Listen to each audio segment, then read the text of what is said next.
আসসালামু আলাইকুম রহমতুল্লাহ বারাকাতু। আসলে এখানে দুইজন মন্ত্রী আছেন। আমার মনে হয় সংসদের ভাষায় আমার বক্তব্য এভাবেই শেষ করতে পারি যে আমার আগে যারা বক্তব্য দিয়েছেন মাননীয় স্পিকার, তাদের বক্তব্য আমার বক্তব্য হিসেবে ধরে নেওয়া হোক এবং তিনি রুলিং দিতে পারেন যে আপনার বক্তব্য গ্রহণ করা হলো।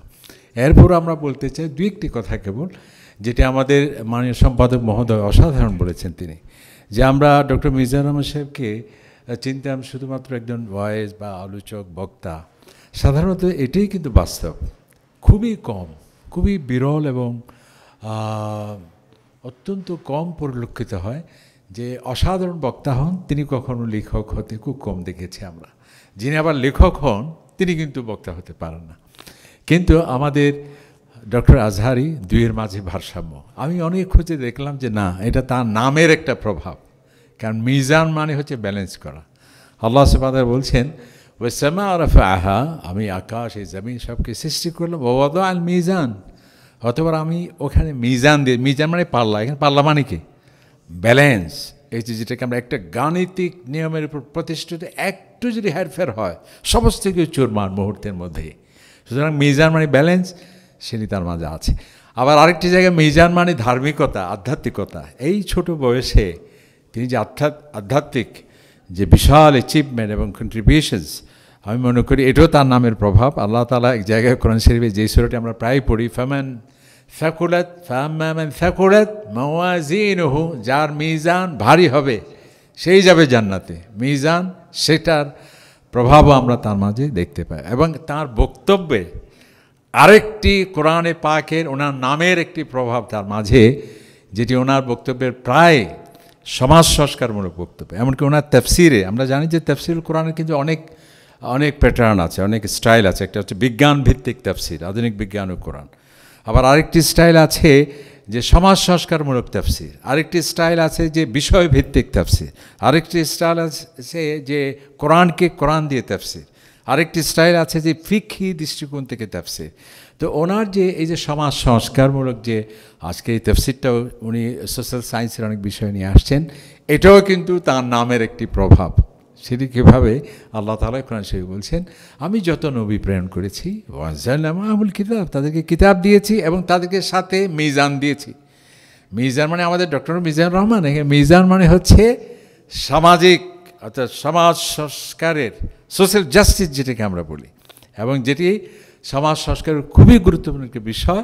আমি এখানে দেখতে পাই যে নামের যে আশ্চর্যজনক প্রভাব আমাদের ডক্টর মিজান এই তাফসিরেও এবং তার আলোচনাও সমাজ সংস্কারকে একটি তিনি অত্যন্ত গুরুত্ব দিয়ে থাকেন। আরেকটি হচ্ছে এই বই বড় বৈশিষ্ট্য, যেটা কোরআনেরই বৈশিষ্ট্য। এমনকি আল্লামা সৈয়দ কুতুব, আপনার নাম শুনেছেন, তিনি বললেন যে আমি যখন ছোট ছিলাম, যখন কোরআন শরীফ আমি পড়তাম, এক একটি আয়াতে এক একটি দৃশ্যে আমি হারিয়ে যেতাম এবং এক একটি আয়াত আমার সামনে এক একটি মঞ্চস্থ হতো, যেন আমি দেখতে পাচ্ছি। আর যখন আমি গতানুগতিক তাফসিরগুলো, মানব রচিত তাফসিরগুলো পড়তে গেলাম, সমস্ত আমার সেই দৃশ্যগুলো সব হারিয়ে গেল। কারণ কি, সেখানে আছে ব্যাকরণ, সেখানে আছে ভাষা, সেখানে আছে গাঁথুনি লালিত্যের কথা, সেখানে আছে বাক্যালঙ্কারের কথা, সেখানে আসছে গ্রামাটিক্যাল বিভিন্ন কথা।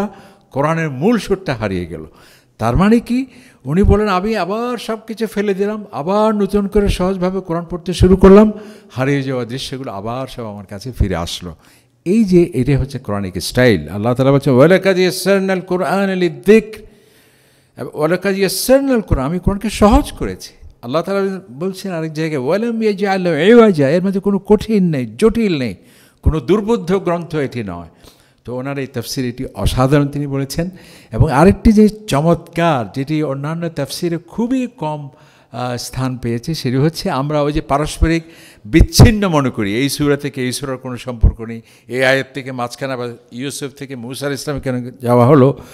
আসলে যে কোরআন একই সূত্রে গাঁথা, এটি কিন্তু ওনার কথা না। কোরআন শরীফে আল্লাহ তাআলা বলছেন কিতাবান মুতাশাবিহান, আল্লাহ তাআলা এক একটি আয়াত এক একটি আয়াতের সাথে সাদৃশ্যপূর্ণ, এক একটি সূরা এক একটি সূরার সাথে সাদৃশ্যপূর্ণ। এই যে আমাদের হয়তোবা দূরদর্শিতার অভাবে, আমাদের বোধের অভাবে যদি আমরা সেটি ধরতে পারি না, এটি তিনি এখানে নিয়ে আসছেন।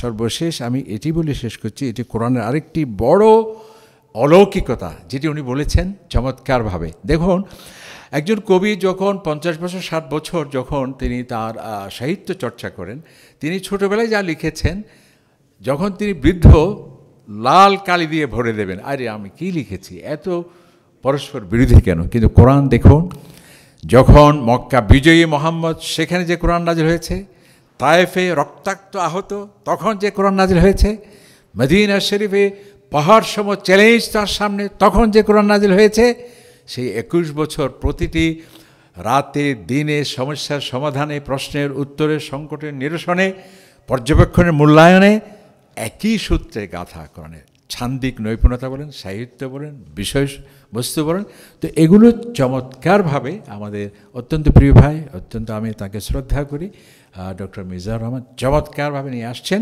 আমরা ওনার সুস্বাস্থ্য এবং দীর্ঘায়ু কামনা করছি। এবং আরেকজন মন্ত্রী মহোদয়ের সাবেক, ওনার সাথে কণ্ঠ মিলিয়ে শেষ করতে চাই। নবী ইসলাম বলতেন প্রায়, আনা দাওয়াতু ওয়ালিদি ইব্রাহিম, আমি আমার পিতা ইব্রাহিমের দোয়ার ফসল। আমরা মনে করি আমাদের ডক্টর মিজানুর রহমান, যার জন্য সারা পৃথিবী আজ তাকিয়ে আছে, যাকে হেলিকপ্টারে অফার করার পরেও পাওয়া যায় না, এবং বাংলাদেশে এমন কোনো জায়গা হয় না ওনাকে নিয়ে গেলে আর মানুষই ধরে না। আমি মনে করি এটা হলো এই যে হজরত মৌলানা সাঈদী সাহেবের যে আজকে আমরা স্মৃতিচারণ করলাম, হজরত মৌলানা সাঈদীর প্রায় 60 বছর তাফসিরের নির্যাস হলেন আমাদের ডক্টর মিজানুর রহমান, এবং ওনাদের কঠোর পরিশ্রমের সবুজ ফসল উনি, এবং আমরা বলতে পারি যে হুজুরের দোয়ার ফসল। আল্লাহ তাআলা ওনাকে সুস্থতার সাথে দীর্ঘায়ু দান করুন, এই বলে আমি শেষ করছি। আসসালামু আলাইকুম ওয়া রাহমাতুল্লাহ।